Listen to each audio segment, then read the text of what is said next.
Agad na nag-sorry si It's Your Lucky Day, main host Luis Manzano sa naging joke ng komedyanteng si Petit tungkol sa kidney disease.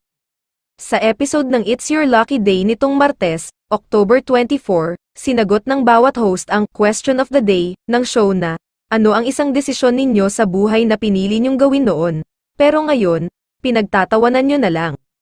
Tulad ng nakasanayan ng hosts, si Petit ang unang sumagot sa katanungan. Siguro sa jowa, tila kwelang sagot ni Petit, totoo pala yung kasabihan na, pag-ibig pag tumama sa puso, hahamakin ang lahat masunod ka lamang. Doon na nag-joke si Petit ng kwento umano tungkol sa ex niyang nagkaroon daw ng kidney failure.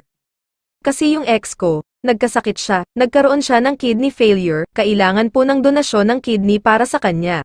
So yung lola ko, kinausap ko, sabi ko lola baka pwedeng ibigay mo na lang yung kidney mo kasi bata pa siya. Hindi pumayag yung lola ko.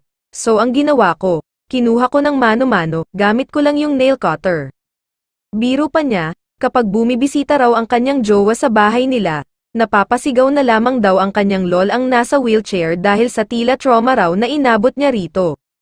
Pagkatapos nun, sumagot naman sa question of the day, ang ibang hosts na sina Tet Hai, Kyle Echari, at Andrea Brillantes. Matapos ang naging sagot ni Andrea tungkol sa pag-ibig, humirit pa si Petit na buti raw at walang pinagsisisihan ang aktres. Ang importante, wala kang pinagsisisihan, kasi ako akala ko ang nabigay ko kidney. Atay pala, hirit ni Petit na nagpatawa naman sa ibang hosts. Samantala, habang nagkukulitan ang host sa naging pagsagot ni Robby Domingo sa question of the day ng show, umentre na si Luis para mag-sorry sa naging joke ni Petit.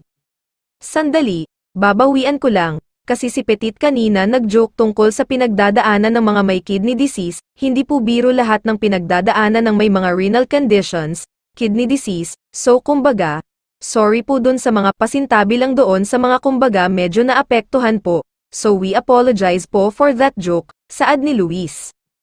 Hindi naman nagsalita si Petit pagkatapos ng naging paghingi ng tawad ni Luis sa kanyang naging joke. Matatanda ang pinalagan din ng mga netizen ang naging katutubo, joke ni Petit sa kanyang vlog kamakailan. Ibinide kasi ni Petit sa kanyang vlog ang mga eksena sa likod ng camera sa kanilang paghahanda para sa noontime show na pumalit muna sa suspendidong It's Showtime. Nai-report ng isang pahayagan ang tungkol sa banat na joke ni Petit habang kausap ang co-hosts na sina Francine Diaz at Seth Fedilen o Franceth.